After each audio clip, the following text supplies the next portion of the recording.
En manchette aujourd'hui, 10 ans de prison pour les frères Michaud et la région affiche l'un des pires taux de suicide de la province. Le TVA Nouvelles commence maintenant.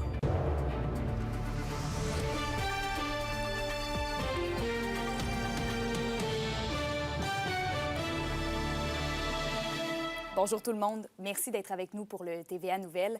On commence tout de suite le bulletin du côté judiciaire. Derek et Régis Michaud écopent tous deux d'une peine de 10 ans de pénitencier. Les deux frères avaient plaidé coupables le 30 janvier dernier à un homicide involontaire sur Johnny Nayacite. La sentence a été rendue hier par le juge Carl Thibault de la Cour supérieure du Québec. Le duo l'avait attaqué et battu à mort à Sainte-Terre en juin 2022.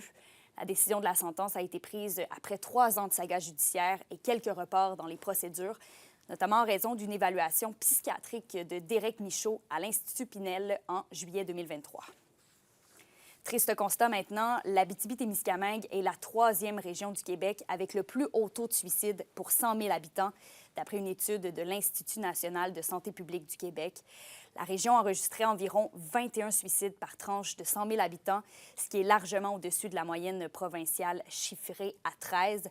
Le nord du Québec et le Nunavik sont les 2 seuls autres endroits au Québec où les taux sont plus élevés qu'ici. La question du jour TVA, une présentation de Mobilier Bélan qui vous offre depuis plus de 50 ans un service de qualité et un grand choix de matelas, mobilier, électro au prix compétitif que vous recherchez. À la question du jour, on vous demande, y a-t-il suffisamment de ressources pour aider les personnes en détresse? Pour voter et commenter, rendez-vous au tvaabitibi.ca.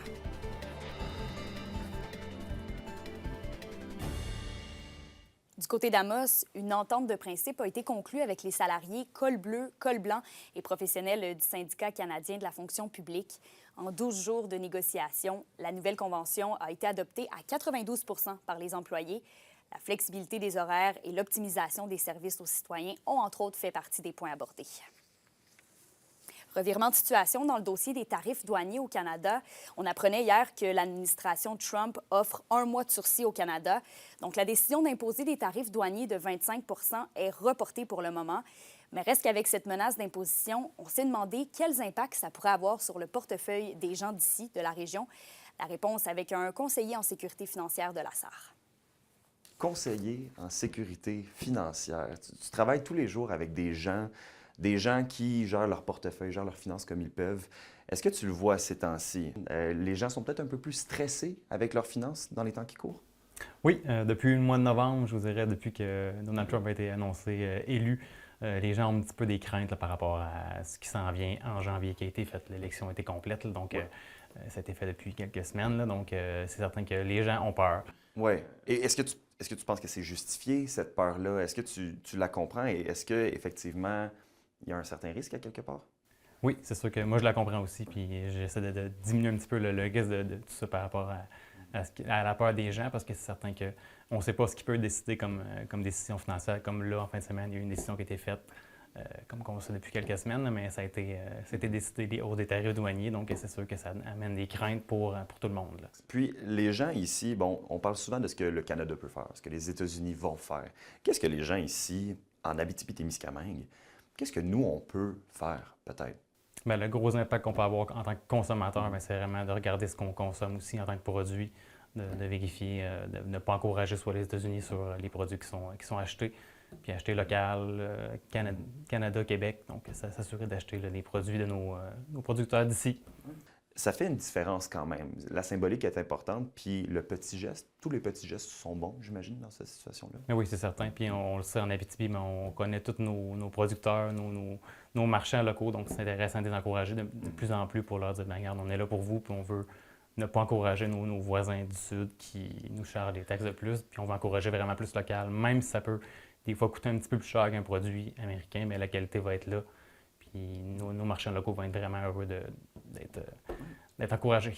Dans 1 an, 6 mois, qu'est-ce que les gens vont le voir au quotidien de frappant peut-être? La lumière, elle s'allume où dans ce changement-là?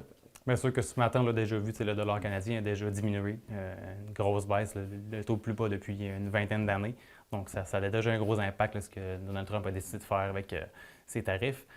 Donc, c'est certain que sur le coût des biens importés au Canada, mais ça va amener un coût supplémentaire aux importateurs. Donc, c'est certain que le coût au panier d'épicerie ou aux produits qu'on achète peut augmenter graduellement. Ça ne se fera pas tout de suite demain que ça va être augmenté, mais graduellement, ça peut augmenter au niveau des coûts pour le consommateur. Le gouvernement canadien a mis en place des mesures par rapport à certains types de produits qu'on peut acheter, mais c'est certain que tout le reste va être impacté aussi là, graduellement.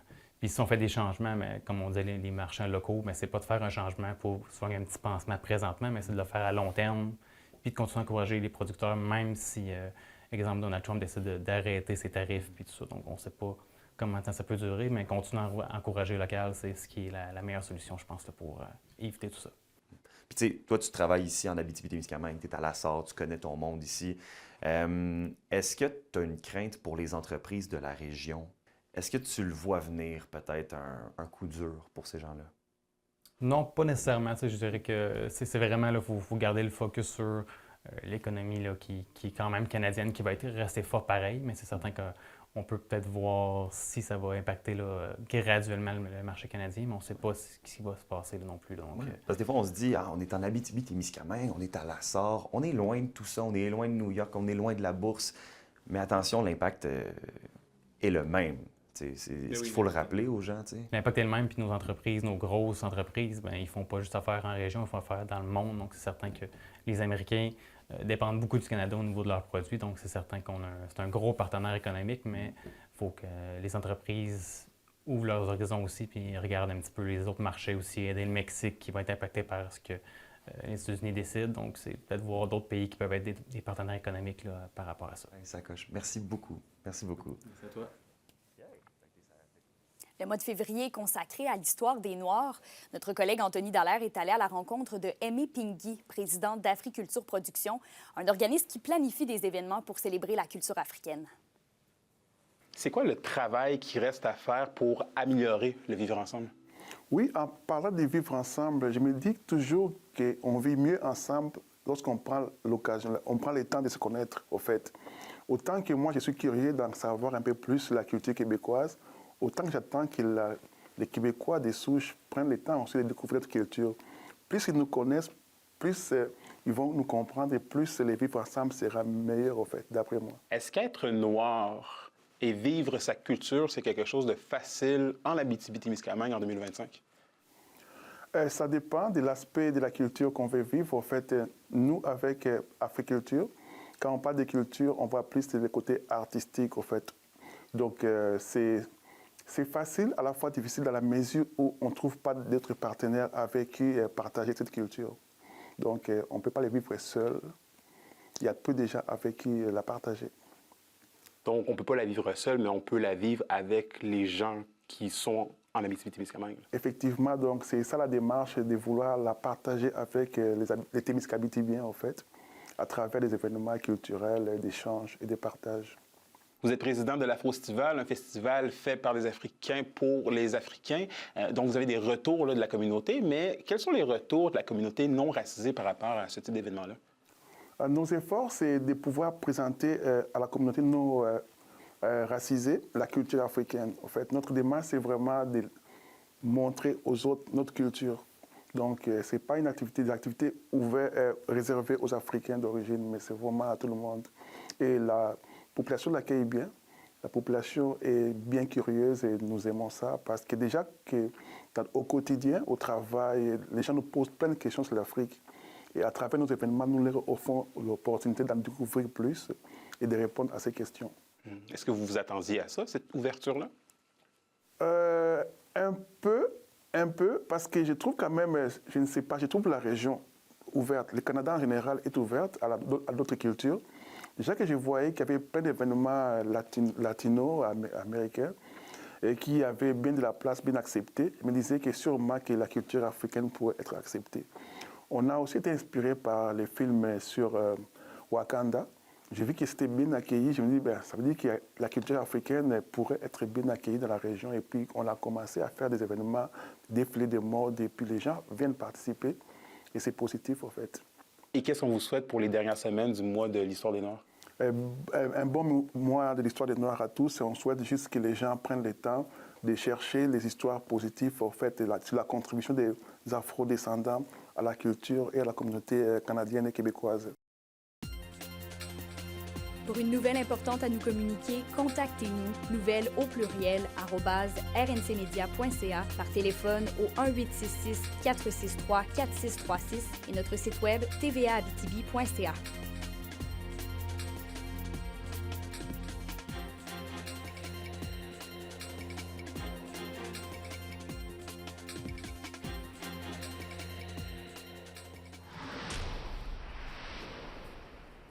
La pièce de théâtre Deux femmes en or est en tournée dans la région cette semaine.